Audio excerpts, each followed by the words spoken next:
Good morning. Part 2 well on its way. Hooray. Fuck.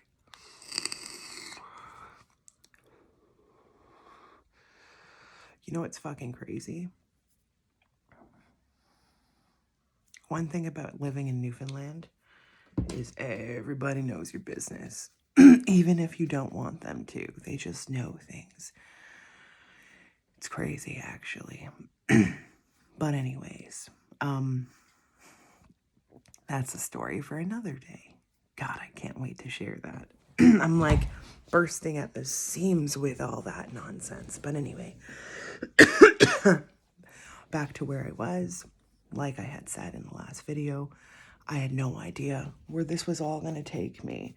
But basically, I was a working dog, basically. Yeah. So from like March of 2021 until, I'm going to say, until about January of 2022. That makes sense. I was doing readings nonstop, and I was doing about 10 video readings a day. And I went from doing like 3 or 4 video calls a day with a few text readings involved to fully like 10 video readings a day, and booked out 2 months, and I was beyond overwhelmed. I was like, holy shit. If I get sick, what happens? If I do this, what happens? And then some strange shit was happening, okay? So at first I had no rules in place in any capacity. I was like, okay, everyone's gonna come in, blah, blah, blah.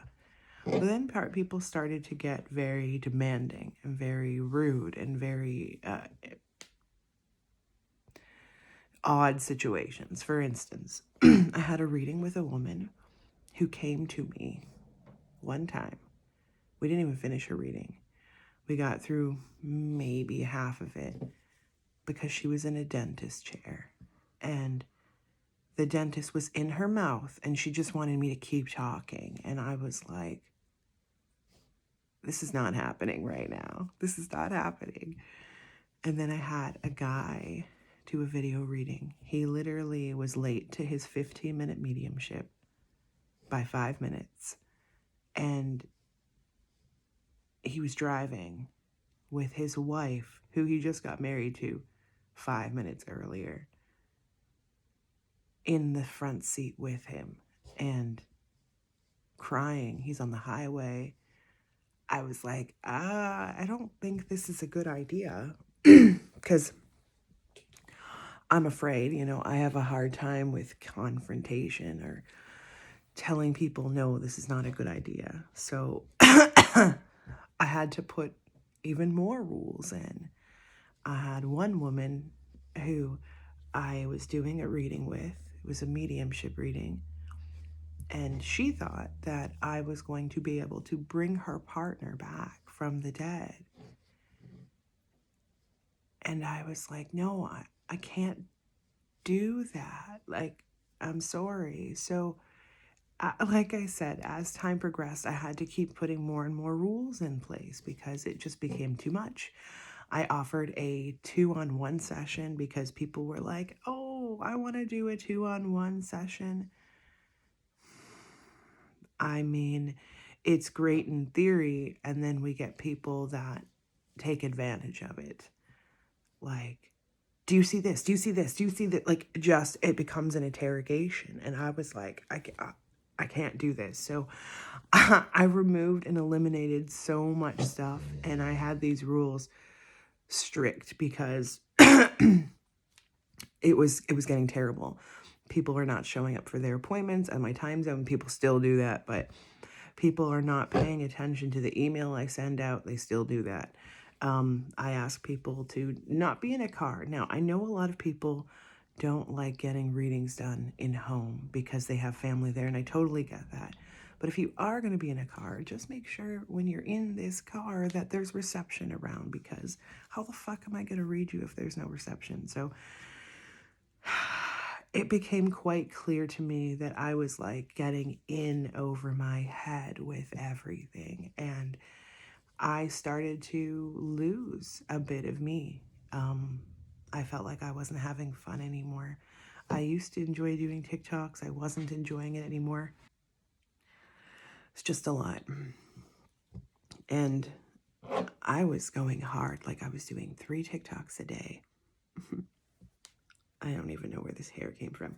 3 TikToks a day, plus my video calls. And I was doing that 5 days a week.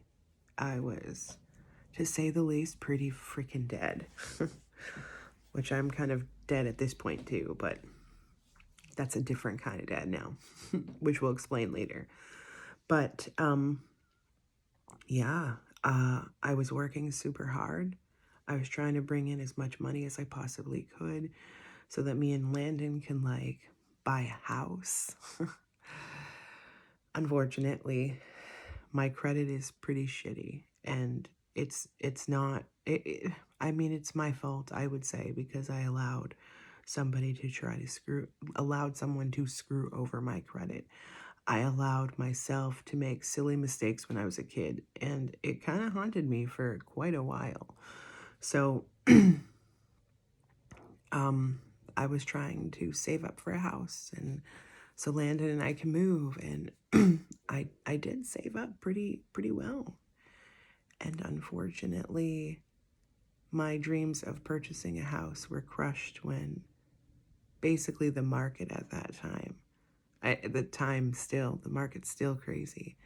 You have to like give your firstborn child to kind of obtain any sort of home credit loan, whatever it is. I've never had a home before, never owned one, so it was very difficult at that time to obtain anything. So we started looking at other options like renting. And again, the market is so incredibly crazy that people think it's okay to ask for 3 months of rent in advance. Do you know what people make? Do you know how that works? People are renting because they can't afford to purchase a house. Like, what are you talking about? We lived in a little apartment in Trenton, and to say it was a shitty little apartment is an understatement. Now, the people that live in the apartment building mostly aren't that bad. There were like 2 people that were pretty fucked up. Drug dealer next door, which I mean, to each his own. I don't judge. It's his life, the people's lives. But what would end up happening is people would knock on our door instead of the drug dealer's door. So then we would end up getting like all these people looking for drugs coming to our house and disturbing me. And that was fucking annoying because our door was literally like this much space between each other. But he wasn't even the most annoying. We had a person that lived downstairs. Holy shit. Him, his girlfriend, and his baby. Like, dude was crazy. Landon and I, our first interaction with this fool, our own interaction, Landon and I were coming home one day, and he had his truck kind of in the way of us being able to park our car. And we asked him to move because he was like working on it. He's like, "You think I could fucking move my car? Use your fucking brain." Like, he was coming at me, so I fucking went at him. And then fucking his girlfriend got involved. Like, it was crazy. And we had a few of those moments happen. Like, wow. Anyway, a lot of things happened with that neighbor, and I'll go into some potentially later. But his girlfriend, by the way, who also got into a fighting match with me, thinking I was going to touch her baby. Like, girl, oh, I'm a mom. Why would I hurt your child? Anyway, girl found me on Facebook and was like, "Hey, I'm sorry about everything that happened with my boyfriend. He's just like that." And I'm like, I mean, okay. And then she was like, "I was wondering if we could borrow your Wi-Fi password so we can get on the internet so I can do my school." And I was like, "No, I don't fucking think so." Normally I would help somebody out like that, but not this bitch. Sorry, these people were fucking terrible. But anyway, everything got extremely crazy there, and I wanted to leave, and I should have just stuck it out. Anyways, this is part 2 of my story. I will be back later for the rest. There's a lot to say, but that's it for now.